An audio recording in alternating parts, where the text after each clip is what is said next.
Seguimos aqui com o De Olho na Cidade, o jornalismo da Jovem Pan News Avaré, e nós estamos recebendo aqui nos nossos estúdios uma figura tão especial, Albertinho Maluf. Ele é empresário, é ex-presidente da Juventude do PP de São Paulo, também ex-presidente de honra da Juventude do PP, que está aqui fazendo uma visita à nossa região. Bom dia, bem-vindo aqui ao jornalismo da Jovem Pan News Avaré. Eu já começo perguntando como que foi essa agenda aqui no interior de São Paulo, como que foi os contatos aqui com as cidades da nossa região. Bom dia.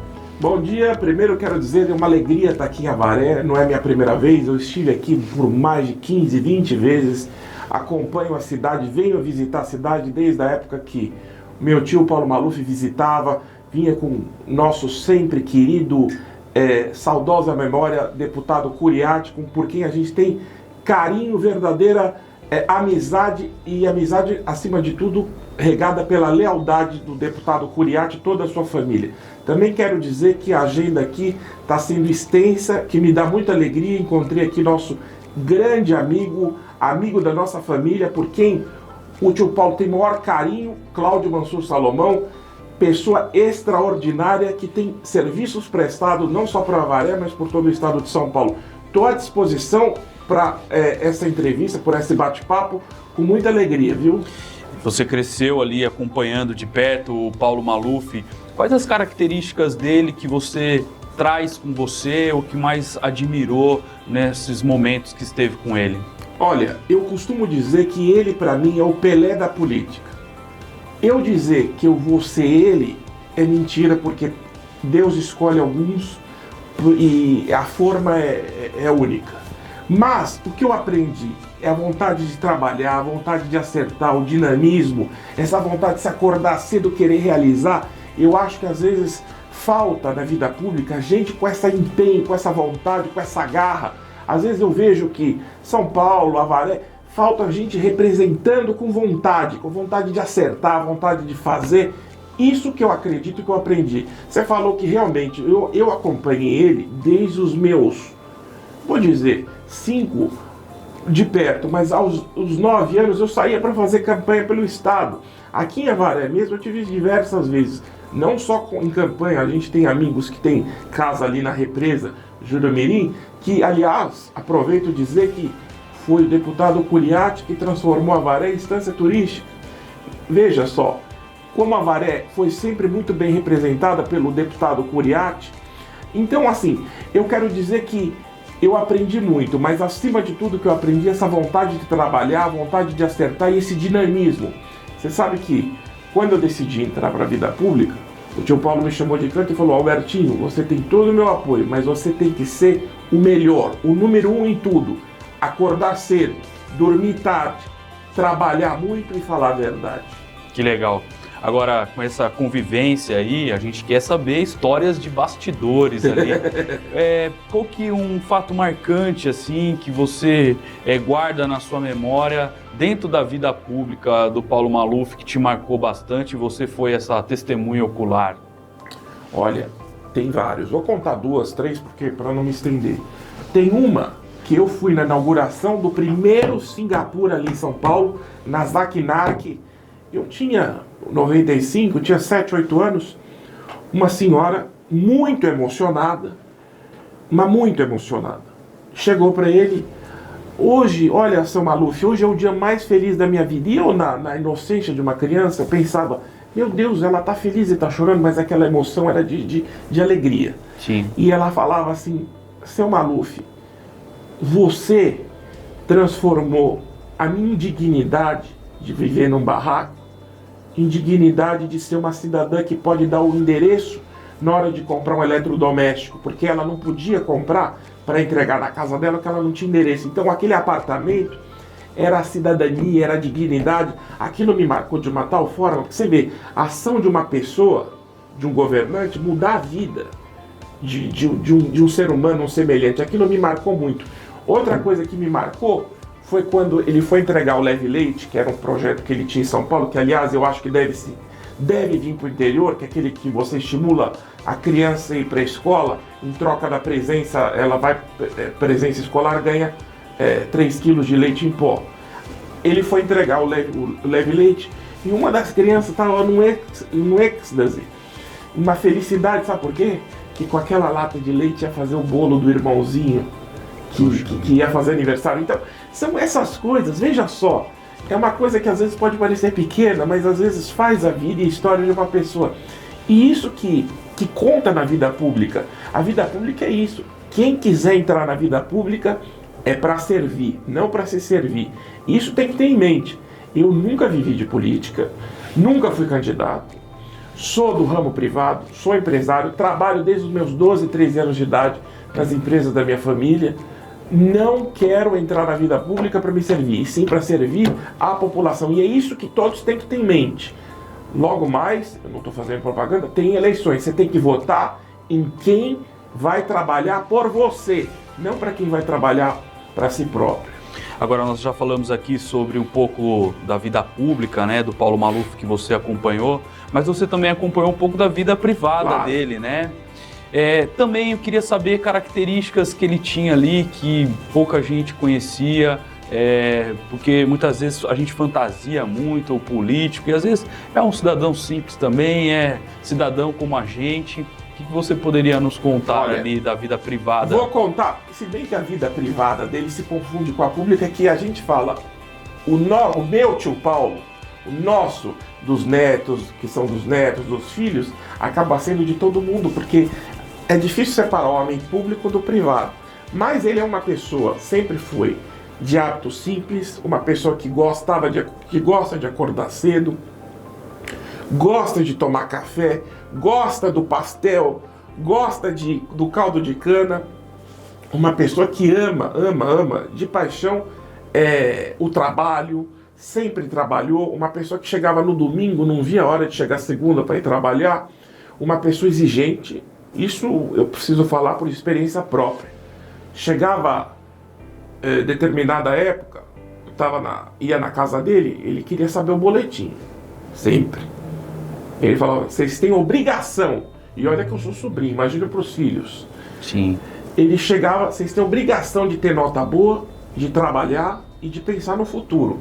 Ele sempre cobrou notas boas, sempre cobrou perfeição, e a mesma coisa que ele falou quando eu falei que ia entrar na vida pública, ele falava quando eu era pequeno, tem que ter nota, estuda, tem que estudar, tem que ser uma pessoa direita, tem que acordar cedo, tem que trabalhar. Então assim, ele é uma pessoa que é muito familiar, ele é uma pessoa que é apaixonada pela família, ele é casado com a tia Silvia, chuta um número aí, quanto tempo? Uns 50 anos? Mais? Chuta. 60 então, né? Mais. 70. 71 anos de casado, veja só. Que história, né? Casado com a mesma mulher há 71 anos, mora na mesma casa. Antes de entrar na política, ele mora na mesma casa há mais de 60 anos. E é uma pessoa que esteve sempre no mesmo partido, ele está afiliado nesse partido desde 1967. Então assim, ele sempre pregou isso, lealdade, fidelidade, uma pessoa que sempre buscou seguir o mesmo caminho, o caminho do certo, o caminho do correto. Porque hoje em dia a gente vive num mundo que é muito fácil, por comodidade, você se adaptar à situação. Você troca de esposa, troca de partido, troca de amigos, e a pessoa não tem uma linha certa. Paulo Maluf sempre ensinou pra gente, você tem que seguir o seu ideal, o seu objetivo e o seu destino. Enfrente a tempestade que for, mas siga na sua linha. Não mude de acordo com a ocasião.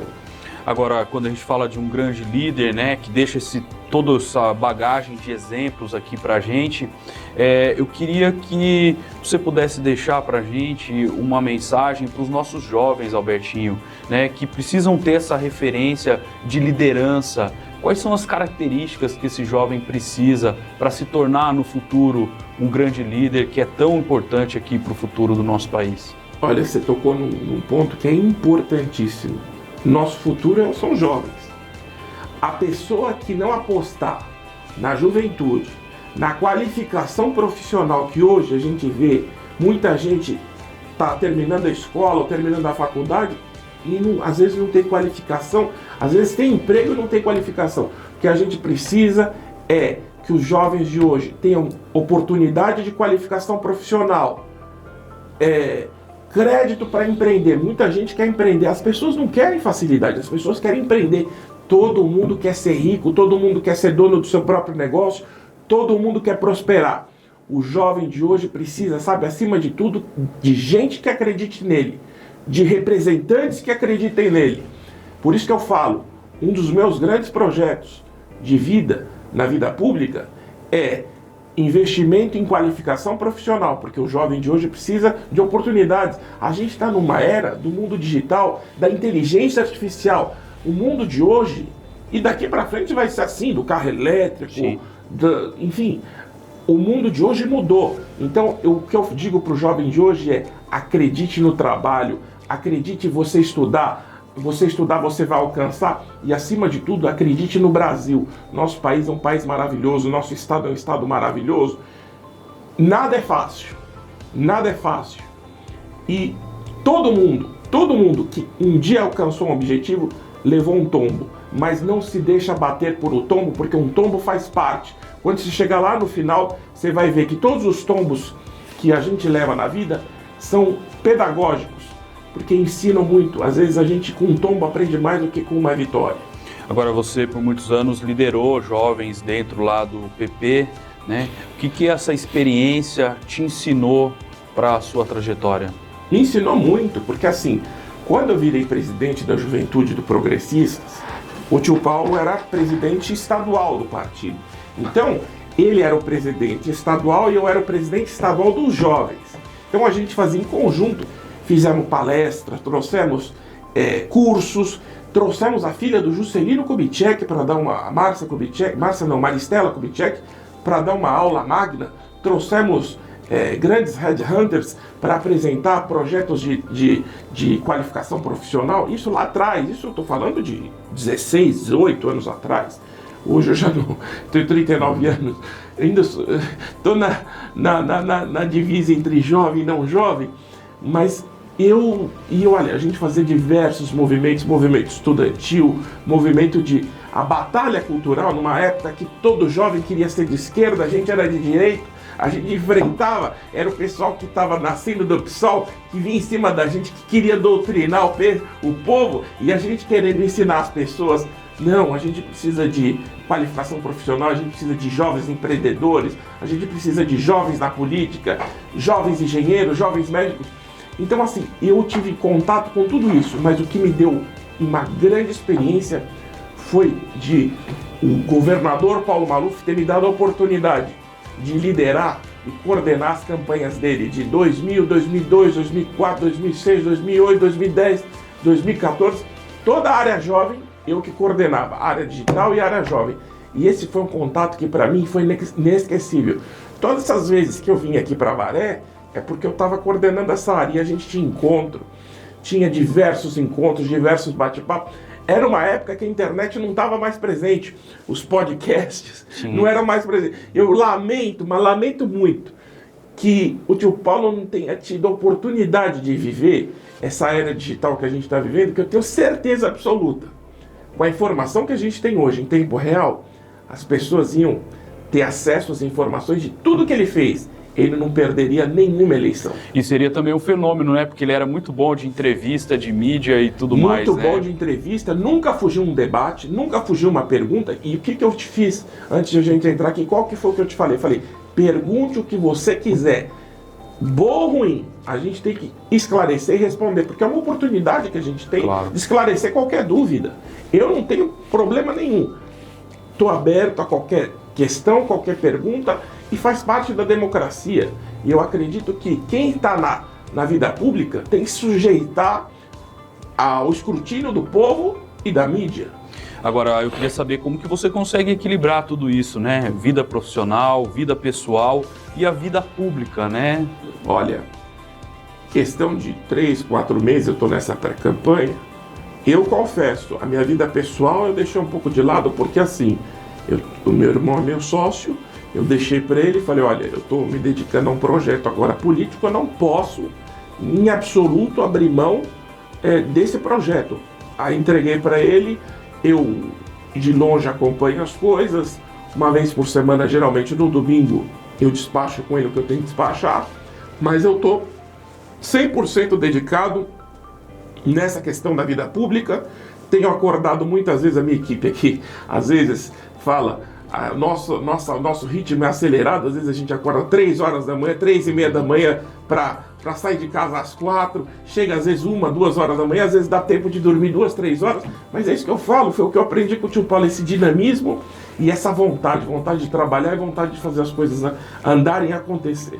A gente já está caminhando aqui para o nosso final e eu deixo aqui primeiro o meu agradecimento em nome do nosso grupo de comunicação aqui, pela sua disponibilidade de vir até aqui atender e falar com os nossos ouvintes, e deixo esse tempo final aqui para você conversar com as pessoas de Avaré e da nossa região que estão nos ouvindo hoje. Primeiro eu queria dizer da minha alegria de estar aqui em Avaré, na região de Avaré, uma região que eu estive diversas vezes, uma região que eu tenho um carinho, um amor, que não é por causa de eleição, é um carinho, um amor que vem desde a infância. Me sinto em casa, sinto que Avaré, às vezes, falta alguém que lute por Avaré. Avaré é uma cidade maravilhosa, uma das cidades mais importantes do nosso estado, uma cidade que mora no nosso coração. Vocês podem ter certeza, enquanto eu for vivo, enquanto eu respirar, Avaré vai ter alguém que queira lutar e brigar por ela. Agradeço a todos, que Deus abençoe, um beijo e um abraço carinhoso para toda a população de Avaré e da região.